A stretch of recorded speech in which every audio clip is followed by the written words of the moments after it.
Abra a Bíblia no primeiro livro de Samuel, capítulo 16, versículo 13. É uma passagem famosa que muitos de vocês já viram. Mas eu quero que você coloque atenção em algo que acontece aqui, porque isso já aconteceu, está acontecendo ou vai acontecer na sua vida. Lembre-se que cada personagem bíblico tem a ver com você, senão Deus não colocaria na Bíblia, porque a Bíblia foi escrita para você. Então tudo que acontece ali, por mais que você não entenda agora, tem a ver com a sua vida. Porque Deus colocou a palavra de Deus, a Bíblia, como um manual para cada fase de vida que a gente está passando. E muitos de vocês já passaram, estão passando ou vão passar por isso aqui. A Bíblia diz assim: Samuel pegou o chifre de azeite. O que é o chifre de azeite? Só para você entender. Naquela época em Israel, quando alguém iria ser separado para algo especial, ou ungido na linguagem mais evangélica, pegava-se um chifre de carneiro, colocava azeite de oliva dentro, misturado com algum cheiro, algum perfume, como a mirra, misturava-se aquilo, colocava dentro do chifre, e um profeta, ou seja, alguém que representasse a Deus, teria que ir até o local e ungir, ou seja, jogar o azeite na sua cabeça para dizer que você estava sendo separado para uma missão especial. É por isso que, por mais que muitas pessoas possam fazer coisas boas no mundo, ninguém terá uma missão divina na terra se não for ungido para isso. Você vem à igreja não é só para se aproximar de Deus ou para ter comunhão, é para ser separado para grandes coisas. Deus te colocou aqui, Deus colocou cada um de vocês aqui nessa noite, porque se não aconteceu, chegou o dia da unção vir sobre a tua vida e te separar para uma grande missão aqui na terra. Você não nasceu por acaso. Você fala, mas minha mãe ia me abortar, não abortou, você está aqui hoje. Não, mas eu sou fruto de um acidente. Não existe acidente no reino de Deus. Não, mas eu passei por tantas dificuldades. Para você ter experiência para fazer o que Deus vai mandar você fazer a partir de hoje. Não importa a sua desculpa, Deus te trouxe até aqui, porque hoje começa uma fase de cumprimento, de missão profética na tua vida, na tua família, no teu ministério, naquilo que Deus pediu ou vai pedir para você. Samuel pega o chifre de azeite e unge Davi no meio dos seus irmãos. Quando a Bíblia é muito detalhista. Quando a Bíblia menciona algo tão detalhado como ungiu Davi, mas não ali ou aqui, ungiu Davi no meio dos seus irmãos, você precisa entender então quem eram os irmãos de Davi, porque se isso não fosse importante, a Bíblia não citaria. E a partir daquele dia, o Espírito do Senhor veio sobre Davi.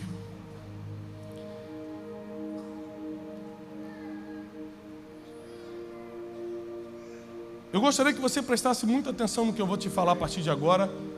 E se você puder anotar num papel, no celular, no iPad, onde você quiser, no tablet, no iPin.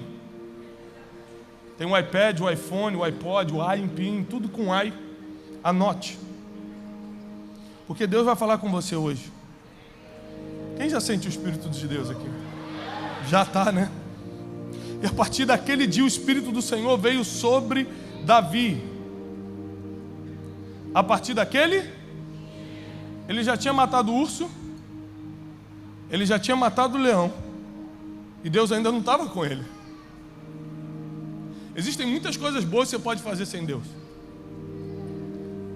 mas o que muda a vida das pessoas, o que transforma uma sociedade, você só vai fazer quando o Espírito do Senhor se apossar de você. O Espírito do Senhor se apossa de Davi. E aqui começa a história de Davi. Eu vou dividir a história de Davi em 4 estágios. Se eu pudesse colocar um título na mensagem de hoje, seria Os 4 estágios de Davi. A pessoa sendo crente ou não, católica, budista ou espírita, qualquer um já escutou falar no rei Davi. O maior rei que Israel já teve até hoje. Eu já fui dezenas de vezes a Israel. E tudo que tem de bom em Israel leva o nome de rei Davi. O melhor hospital, Davi. O melhor hotel mais luxuoso, King David, rei Davi. Tudo que tem Davi é porque é bom.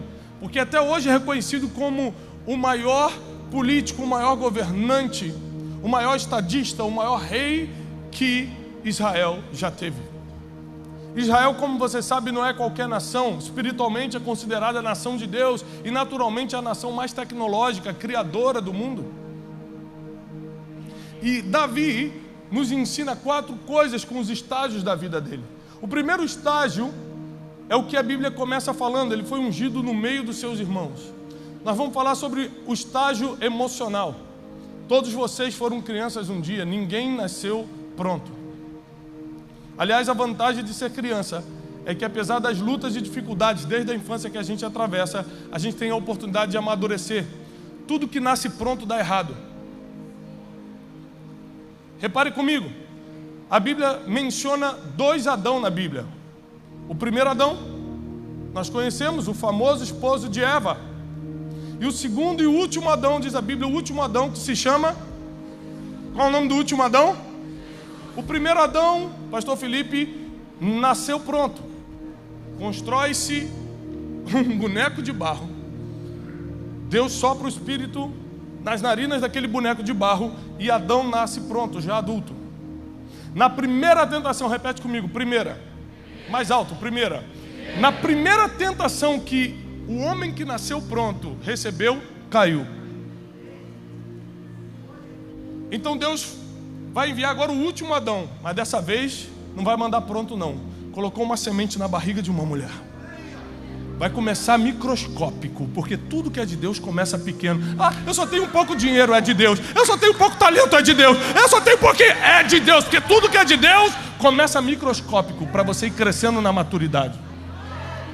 Jesus sai da barriga de Maria, pequenininho, e começa a crescer.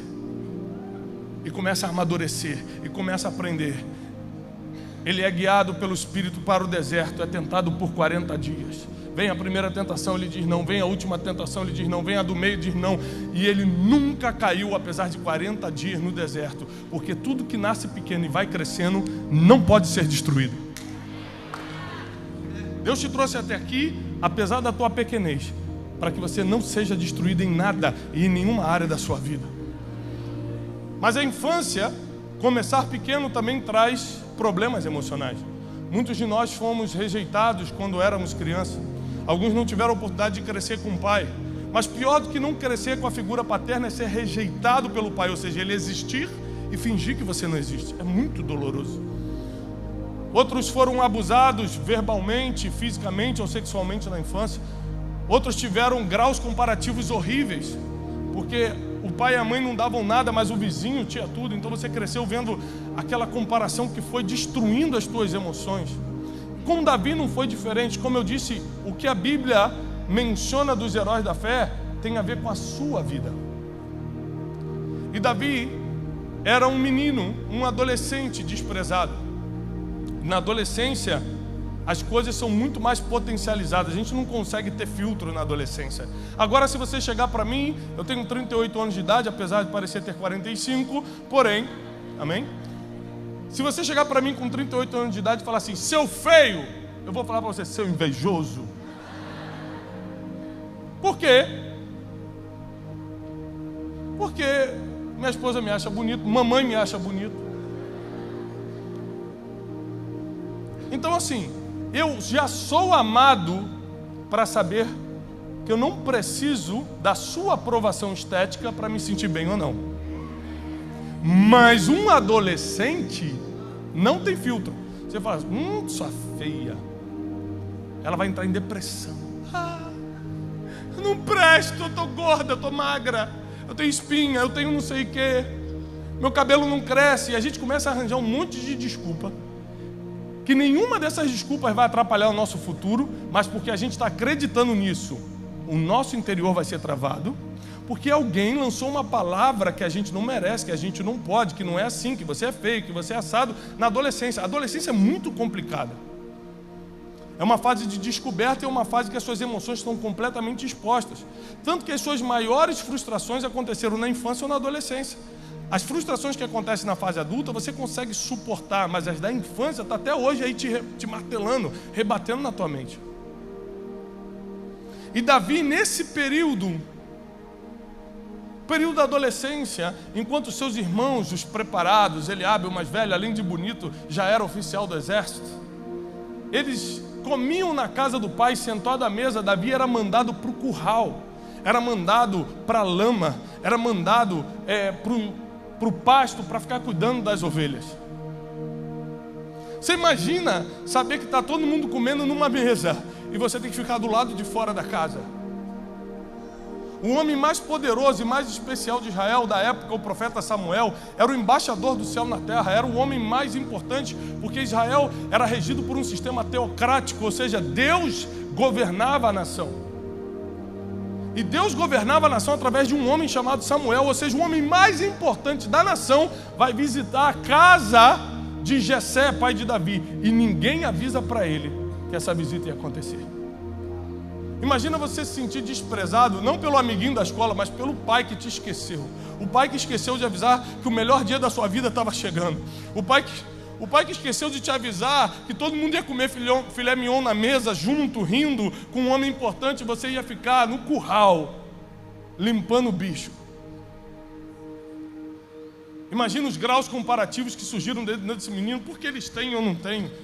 Porque eles são fortes e eu não sou. Porque papai gosta dele, mas não gosta de mim. Você imagina como estavam as emoções de Davi, porque a gente costuma ver o final da história, o grande rei Davi, mas esquece de como ele começou. A gente sempre vê o resultado do empresário, mas não vê como ele começou. A gente vê o resultado de quem está vencendo, mas não vê como começou. A gente não valoriza os pequenos começos, mas a Bíblia diz: vocês precisam valorizar, não desprezeis os pequenos começos.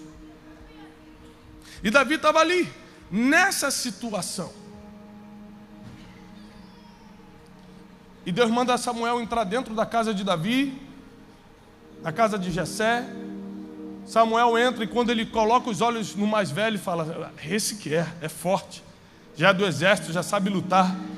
E Deus fala algo para ele, fala: Samuel, eu não vejo como o homem vê. O homem vê o que está diante dos seus olhos, mas eu só vejo o coração. E como crente extremista falar, como Deus só vê o coração, então quero nem saber o que as pessoas acham de mim. Não é assim não. Tem coisas que o homem abre porta para você na terra, como por exemplo o emprego. Se você estiver mal arrumado, o teu empregador não vai te contratar, porque o homem vê o que está diante dos seus olhos. Então você não pode deixar de cuidar do que você veste, do que você fala, do que você posta, porque várias portas na terra são abertas por homens. Não é descuidar, não é partir para o extremo, mas é saber que para ser aprovado pelo homem, você precisa de aparência. Para ser aprovado por Deus, não tem nada a ver com a roupa que você está usando, com a marca da bolsa, com o carro que você parou, tem a ver com o que você carrega aqui dentro, com a pureza, com a humildade, com o quebrantamento que você leva aqui no coração. O problema é que o coração de muitos está tão machucado, tão ferido já, que não consegue ter o coração que Deus precisa. Porque não aguenta mais as comparações, não aguenta mais a miséria, não aguenta mais o dedo na cara, não aguenta mais ser escravo do pecado, não aguenta mais ficar caindo no mesmo erro. Você está tão machucado. E Davi estava nessa situação, exatamente nessa situação, quando o profeta entra na casa. Olha para um, fala: esse é bonito, é forte, mas não é. Esse aqui é inteligente, mas não é esse. Esse aqui, mas também não é. Foi passando por todos os irmãos, até que Samuel falou: não é possível, não tem mais ninguém. Jessé, como é que pode um pai esquecer de um filho? Mas a Bíblia diz que ainda que teu pai e tua mãe te abandonem, o Senhor jamais te abandonará. Eu não sei quem te deixou pelo meio do caminho, mas Deus vai contigo até o final. E Jessé lembrou: tem Davi, manda chamar. E quando Davi sai, larga aquelas ovelhas, deixa com um cuidador e corre para a casa do seu pai, ele não vai com o coração sujo, fechado ou orgulhoso como a gente vai. Não precisou de mim, agora está me chamando? Não, porque quem tem um coração segundo o coração de Deus está sempre humilde. Está por cima, está humilde, está por baixo, está humilde, está no meio do caminho, está humilde. Porque a humildade faz parte da essência de quem tem o coração de Deus. Ele entra na casa e fala: oi pai. Samuel olha para ele, pega o chifre do carneiro. Seus irmãos começam a falar assim: o quê?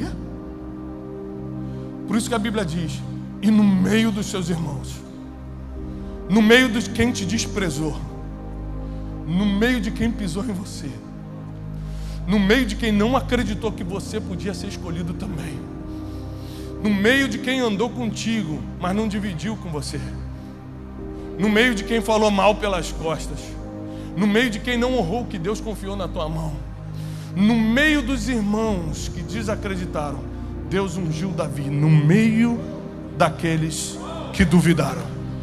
Porque a Bíblia diz: prepara uma mesa na presença. Se não tiver inimigo, não tem a mesa preparada.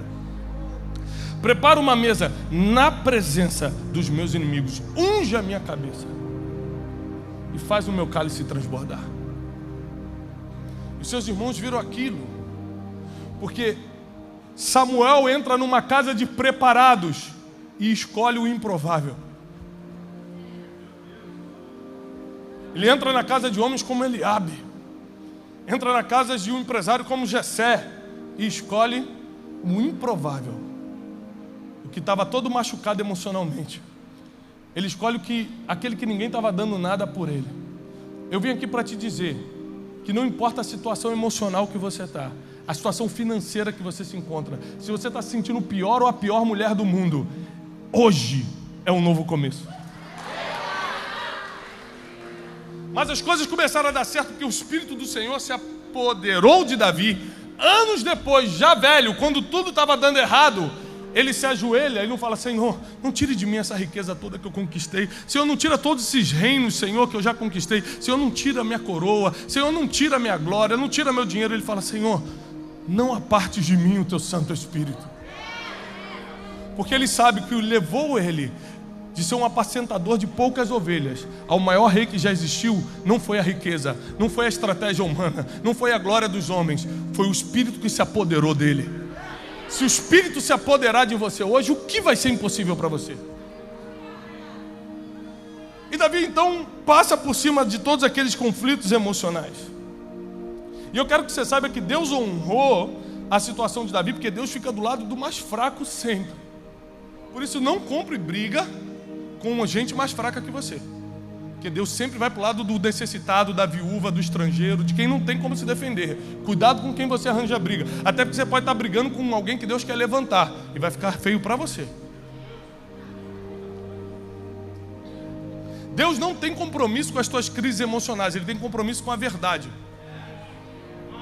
Se Davi estivesse se fazendo de coitado, Deus não ia fazer nada por ele. Se Davi estivesse se sentindo rejeitado, Deus não ia fazer. Mas ele não estava se sentindo rejeitado, ele estava sendo rejeitado. Deus vai socorrer o rejeitado, não quem se sente rejeitado. Deus vai socorrer o enfermo, não quem está se fazendo de doentinho para ter atenção.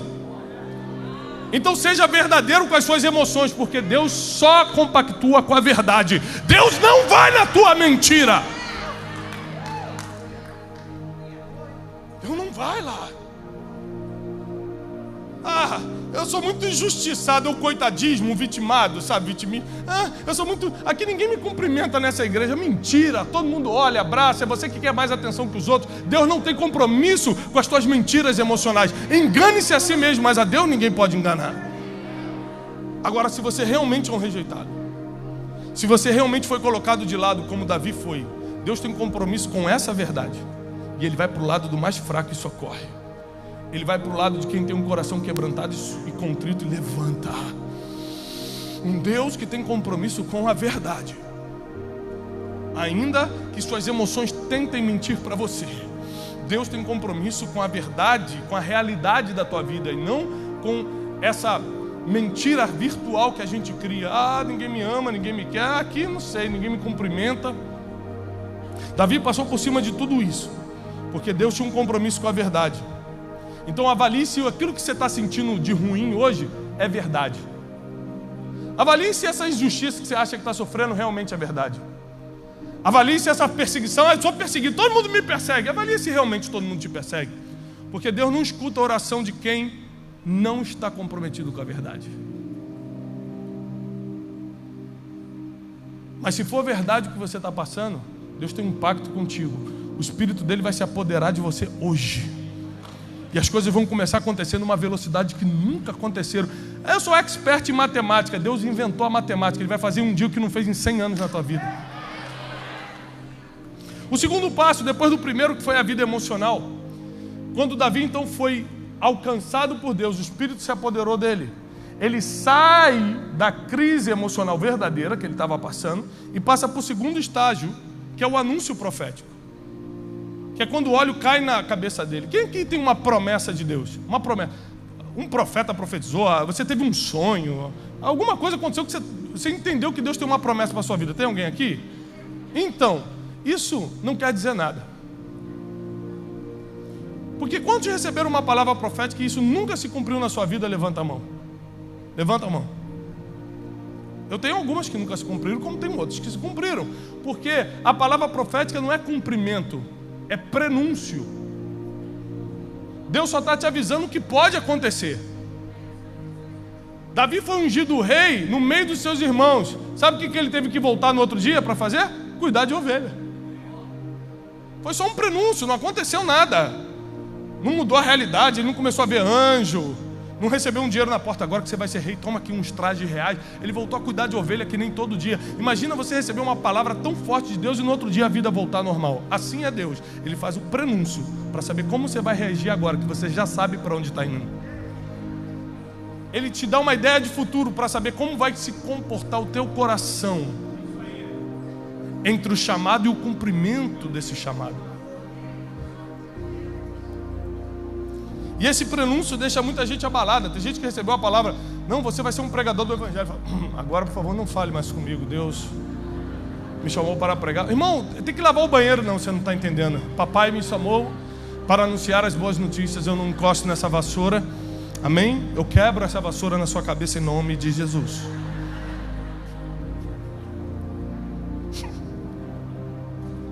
Não se iluda com um prenúncio, porque é só uma figura do seu futuro, não é o cumprimento. O cumprimento vai exigir processo. Repete comigo: processo. Então tem gente que se ilude com um prenúncio e se perde no processo. Se ilude com o que Deus falou e esquece que ainda tem muita coisa para acontecer pela frente. Sabe quantos anos Jesus ficou na carpintaria? Pelo menos 18. Aos 12 anos ele já sabia quem era, foi lá visto no templo de Jerusalém ensinando. Por volta dos 12, 13 anos, qualquer judeu começa a trabalhar, depois do bar mitvá, que é quando o menino se torna homem. José morre muito cedo, então Jesus deve ter começado a trabalhar aí com seus 13 anos. E até os 30, ele era carpinteiro, sabendo que era o Filho de Deus. Ele sabia quem era, mas não manifestou quem era porque não era o tempo. Tem gente que já sabe o que Deus quer fazer e já está falando para todo mundo, botando no Facebook: preparem-se aí, vai ser forte o que Deus vai fazer. Quer ganhar inimigo mesmo. Quem está entendendo? Jesus já tinha um prenúncio que seria o Salvador. As crianças morriam na frente dele, os aleijados estavam aleijados na frente dele, os cegos pediam misericórdia na frente dele. Até os 30 anos ele não curou ninguém. Porque prenúncio não é cumprimento. Ele tinha que passar pelo processo como qualquer um. A Bíblia diz que ele foi exemplo em tudo, até no processo. E eu sou filho de Deus, mas tem que ficar aqui fazendo cadeira. Fazer o quê? É o processo.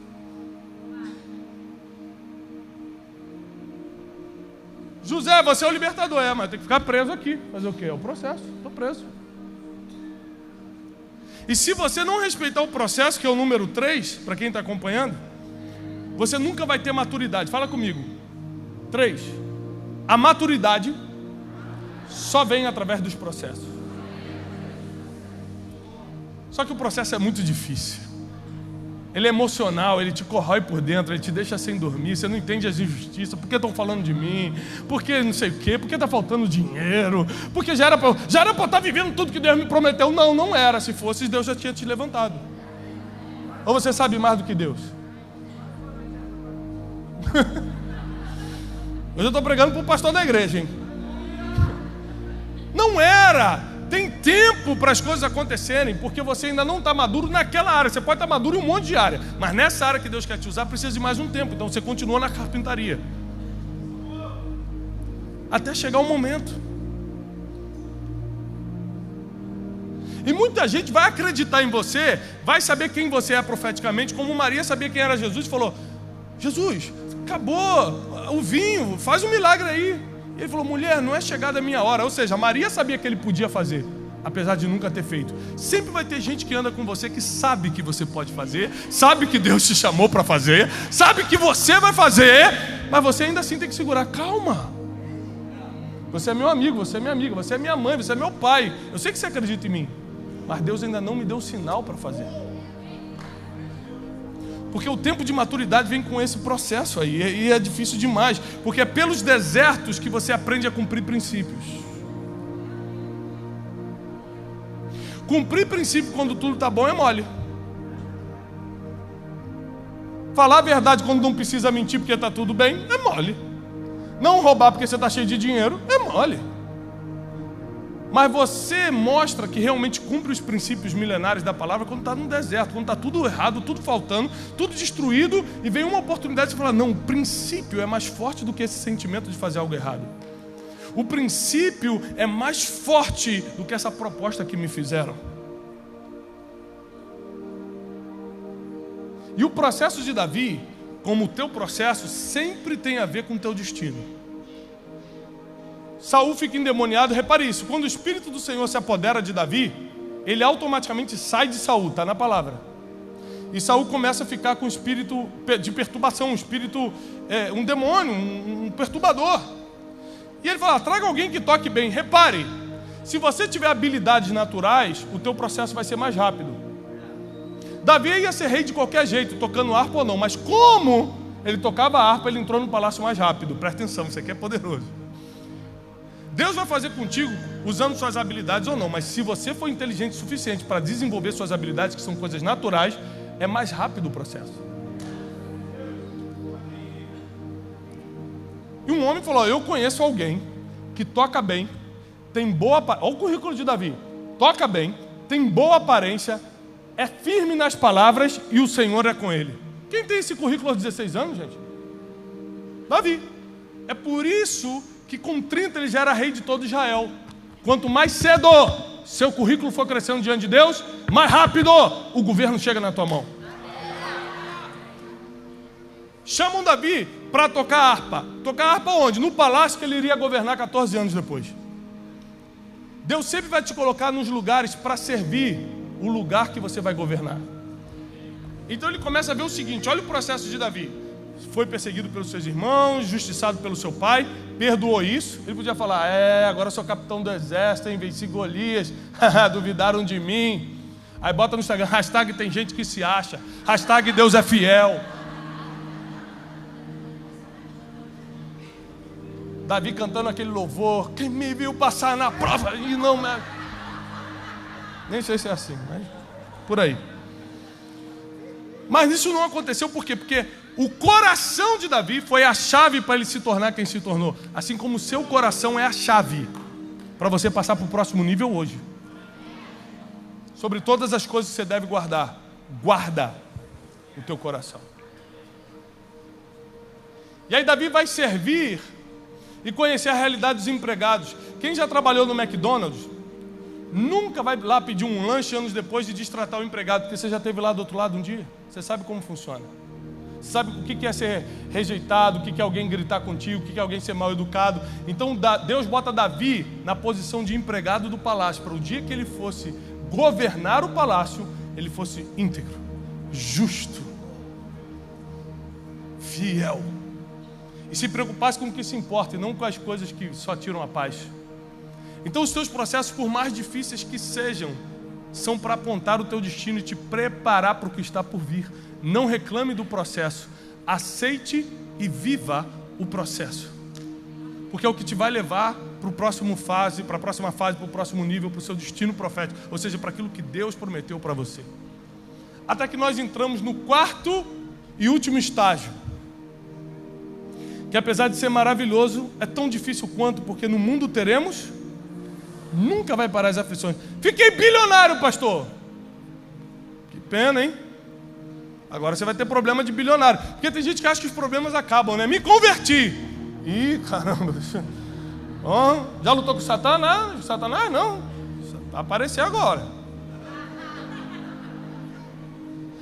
Pastor, me casei, estou feliz demais.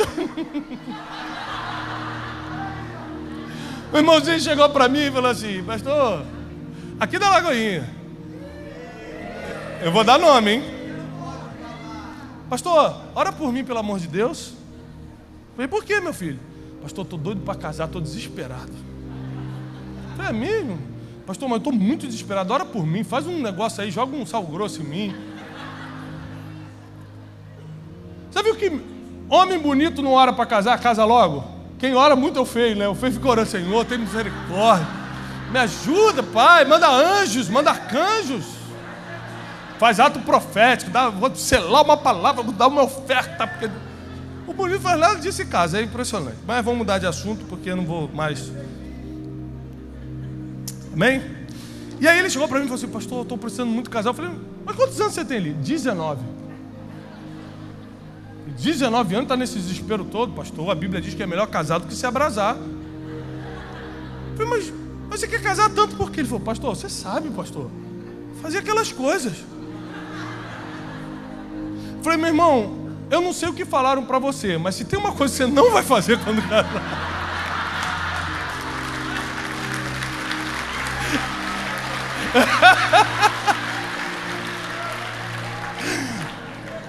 Eu tenho um amigo que está aqui, eu não vou dar nomes, que me manda assim no WhatsApp: Tiagão, eu falei: fala, pastor.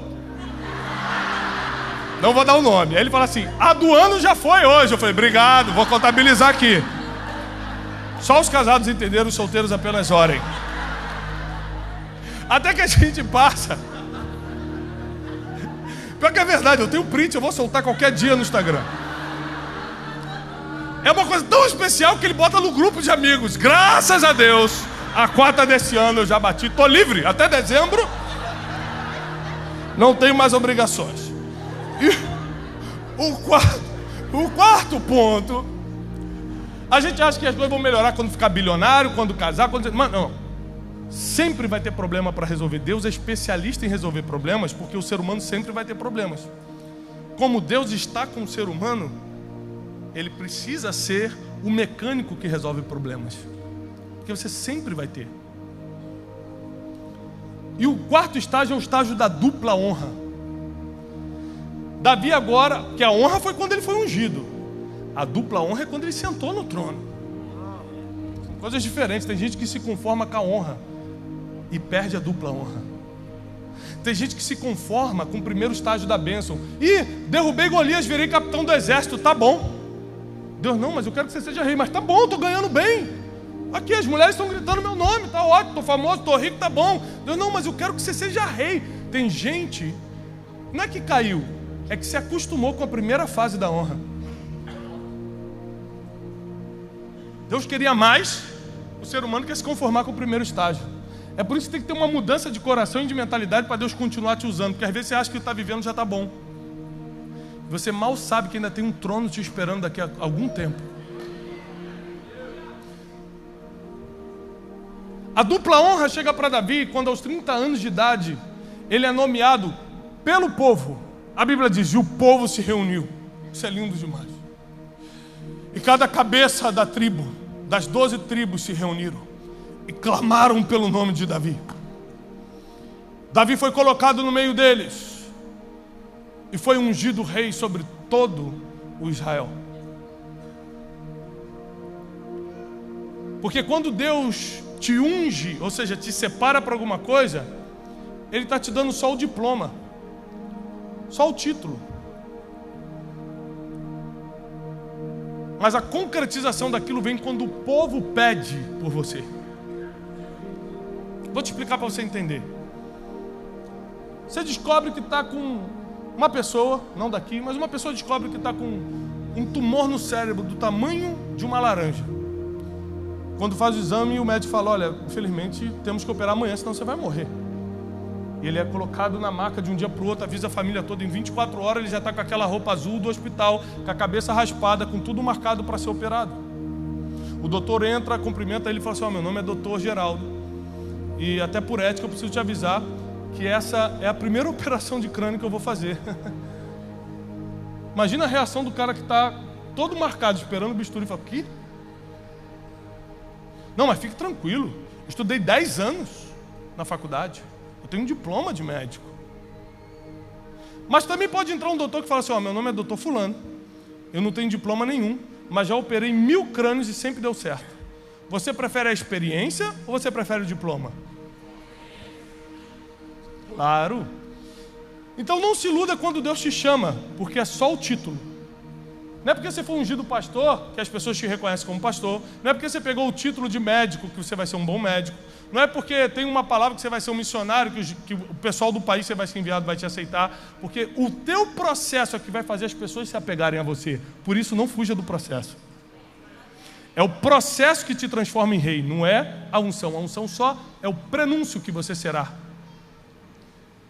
O processo é o que te coloca lá. O povo se reúne, as cabeças de tribo se reúnem e dão a dupla honra para Davi. Isso é lindo. Só que a Bíblia tem uma exigência para alguém ser duplamente honrado. A Bíblia só tem um caminho para a dupla honra. A Bíblia diz assim: e no lugar da vergonha, eu darei dupla honra. O único caminho para ser duplamente honrado como Davi é o caminho da vergonha. E vai levantando a mão, você que já passou uma vergonha financeira, uma vergonha familiar, uma vergonha emocional, uma vergonha profissional, você que foi rejeitado por alguém, você que já chorou por causa de alguém, você que foi rejeitado, você que ia casar e a pessoa foi embora um dia. Se você já passou alguma vergonha na vida, levanta a mão, porque você é o próximo candidato a viver a dupla honra. Se você tem se sentido envergonhado esses dias, saiba que está chegando o tempo da honra dupla. Porque o caminho da dupla honra é o caminho da vergonha. Ou você acha que Deus permitiu a vergonha na tua vida para te ver sofrer? Você acha que Deus permitiu você passar pelo que passou porque Ele gosta de ver um filho caído? Gente, eu tenho 4 filhos. Ao contrário de alguns que só de vez em quando eu estou sempre no trabalho missionário. Quando um filho meu cai no parquinho, ele não precisa chamar papai. Quando ele cai e fala, pai, eu já estou pegando e chorando junto. Tem gente que fala, eu vou ficar aqui clamando para Deus me ajudar. Deus me ajuda, eu estou machucado, estou desesperado. Deus é teu pai. Quando você estava tropeçando, Ele já estava tentando te agarrar.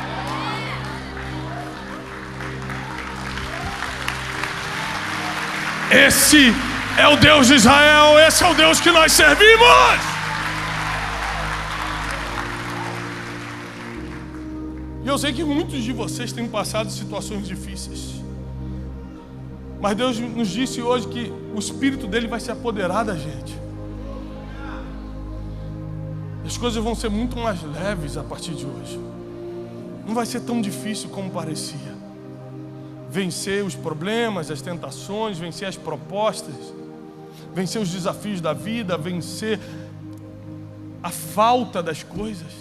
Sabe quando você queria tanto fazer uma coisa, mas está em falta, não dá para você? Quando o Espírito de Deus se apodera de você, vem um nível de coragem, vem um nível de abundância, que começa a te fazer reagir diferente aos problemas da vida. Ao invés de você reclamar da situação e ver como um problema, você começa a ver como um treinamento. Fala, opa, mais um treinamento, Deus já está me passando para o próximo nível. Você nunca reparou que depois de uma pressão muito grande, vem uma vitória estarrecedora? Você nunca percebeu isso? Quando você fala, meu Deus, eu não estou aguentando, agora eu morro. Vem Deus e fala, que isso? Agora é que eu te levanto. É agora que eu te dou o que o homem não pode te dar. É agora que eu coloco na tua mão o que ninguém consegue colocar. É agora que eu faço o impossível acontecer aí, naquilo que parecia impossível para você. Esse é o Deus que nós servimos. Eu não sei se você ainda conhece esse Deus, mas se você não conhece, que oportunidade você vai ter hoje? Um Deus que faz famílias voltarem a se reunir. Um Deus que faz a mulher estéril habitar em família. Um Deus que pega um cara quebrado, arrebentado, e transforma em uma referência. Um Deus que faz milagres que o homem nunca vai poder fazer por você. Com tudo isso, Ele só quer uma coisa: que você tenha o coração de Davi. E o coração de Davi tem uma frase que define: um homem segundo o coração de... O coração de Deus ama? O coração de Deus perdoa? O coração de Deus é orgulhoso?